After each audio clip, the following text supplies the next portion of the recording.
بسم الله والصلاة والسلام على رسول الله. السلام عليكم أحبتي في الله. اليوم جبت لكم طبق حلو لأول رمضان. نبداو على بركة الله.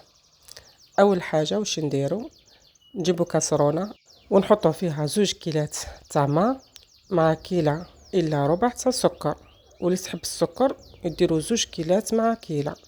المهم كيلو بأي كيلة عندكم حسب الكمية اللي حديروها نتوما.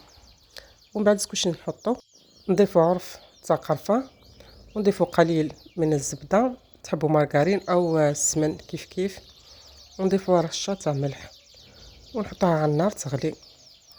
من جهة اخرى نجيو لهنا نجيبو الفواكه تاعنا المجففة. انا عندي الزبيب وعندي شوية كيوي وعندي مشيمشة وعندي وحيدة تاع اناناس. نغسلهم مليح بالماء الدافي ونسيحو، ومن بعد نزيد نقعهم بالماء شويه دافي، ونزيد معاه شويه ماء ورد بهذاك ويهزوا كما نقولوا حنايا تجي فيهم الكوت تاع ماء ورد، ونخليهم على جهه. ومن جهه اخرى نجيب كاسرونه ونحط فيها قليل من الزبده، ونحط فيها الحبيبات تاعي تاع اللوز اللي حنزين بيهم. نحمصهم شويه برك حتى يكون اللون تاعهم ذهبي، ما تخليهمش يطيبوا بزاف يتحرقوا. وهنايا نرجعوا للكاسرونه تاعنا بعد ما غلا السيرو تاعنا. نجيبوا هذيك الفواكه ونحطوها على السيرو ونخلوها حتى تطيب، نقصوا لها النار بصح باه تطيب بعقلها.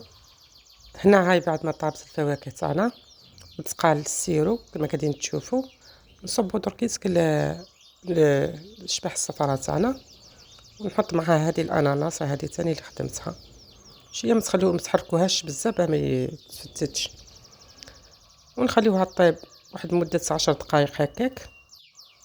ومن بعد لهنا انا جبت فنجال درت فيها عصرة ليمون، انا نشتي الليمون نموس عليه، وزدت شويه زدت لها شويه ما زهر.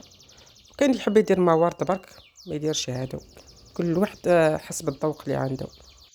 المهم جا بنين بنين بنين بنين بنين يهبل. جربوها بهذه الطريقه يا البنات ومش حتندموا. واش نقولكم صحه رمضانكم، وكل عام وانتم بخير. ما تنساوش تدعموني في قناتي وديروا لي شير ليصلكم كل جديد، وشكرا.